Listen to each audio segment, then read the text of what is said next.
करते हैं question first का पार्ट सेकंड। हमें एफ दे रखा है, हमें फाइंड करना है मैक्सिमम एंड मिनिमम वैल्यू। जो ये फंक्शन है कि हमें देखना है कि इस फंक्शन पे कौन सी वैल्यू एग्जिस्ट कर रही है, कंजिस्ट कर रही है, कि मैक्सिमम वैल्यू आ रही है या मिनिमम वैल्यू आ रही है, ये फाइंड करना है। तो चलिए फाइंड करते हैं हम ये। तो हमें ये फंक्शन गिवन है ना। आराम से स्टेप बाय स्टेप देखो, सब समझ में आएगा ये क्वेश्चन। हमारे पास ये है, फर्स्ट स्टेप हमारा क्या है कि इस फंक्शन को लिखो। सेकंड स्टेप ये है कि इस फंक्शन को डिफ्रेंशिएट करो। तो एफ डैश लगेगा जब डिफ्रेंशिएट करते हैं, 2 आगे आएगा, 2 9 जा 18 और इसमें से 1 सब्ट्रैक्ट होगा प्लस 12 और x बन जाएगा 1 और ये आ जाएगा हमारे पास 0। ठीक है ना, ये आ गया। अब हमारे पास एफ डैश एक्स क्या आया है, 18x प्लस 12, ये आ गया है। अब हमारा काम क्या है, थर्ड स्टेप है कि एफ डैश एक्स को पुट करो इक्वल टू 0। तो ये हम पुट कर रहे हैं इक्वल टू 0। तो ये 0 पुट करेंगे तो ये लिखेंगे हम 18x प्लस 12 इक्वल टू 0। तो ये हमारा किस में है, प्लस में है तो इधर माइनस में आएगा, ये इधर मल्टीप्लाई में है तो इधर ये डिवाइड में आएगी। 6 से कैंसिल आउट करो 2 टाइम्स और ये 3 टाइम्स। तो x की वैल्यू क्या आ गई है, -2/3। अब अगर सिंगल वैल्यू आई है तो हमें इसे दोबारा डिफरेंशिएट करो। सिंगल वैल्यू आई है तो हमें इस फंक्शन को क्या करना पड़ेगा, दोबारा डिफरेंशिएट करना पड़ेगा।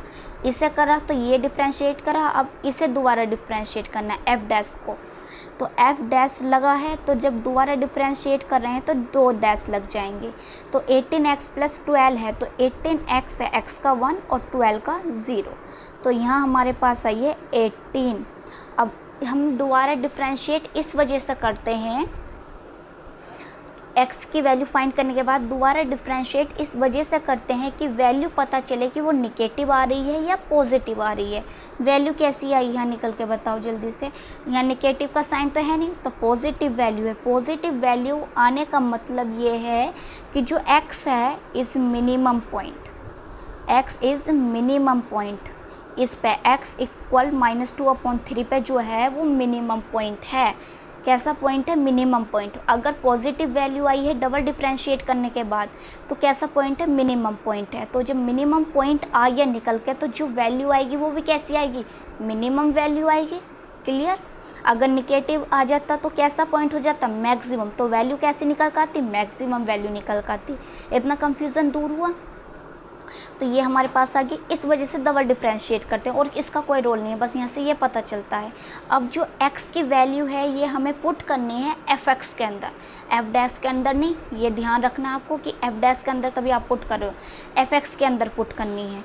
तो fx के अंदर हम पुट करेंगे, ये क्या, इसे हम y से भी डिनोट करते हैं, ठीक है ना, y से भी डिनोट करते हैं। तो हमारे पास 9x² प्लस 12x प्लस 2। तो यहाँ हम x की वैल्यू क्या है, x की वैल्यू है -2/3। तो यहाँ पुट करेंगे तो 9 -2/3 स्क्वायर प्लस 12 -2/3 और प्लस 2 ये है। तो यहाँ ओपन करेंगे स्क्वायर तो 4/9 और प्लस माइनस माइनस 12 × 2/3 और प्लस के 2, ये कैंसिल आउट, ये 4 टाइम्स कैंसिल आउट। तो हमारे पास 4 - 4 प्लस 2, 4 - 4 × 2 और प्लस 2 आएगा। तो हमारे पास ये यहाँ से आया है हमारे पास 4 - 4 × 2 प्लस 2। तो ये निकल कर आया है 4 और 4 × 2 = 8 प्लस 2। तो यहाँ हमारे पास आया है 4 × 2 = 6 -8। तो वैल्यू क्या आई है हमारे पास, -2। अभी हमने ऊपर ही पता चलेगा कि ये कैसी वैल्यू है, मिनिमम वैल्यू है। मिनिमम वैल्यू हमारे पास क्या आई है, -2। क्लियर। ये कैसे पता चला, यहाँ ये नहीं पता चला, डबल डिफरेंशिएट से पता चला कि वैल्यू कैसी आएगी, मिनिमम आएगी। वीडियो को लाइक करें, शेयर करें और सब्सक्राइब करें चैनल को।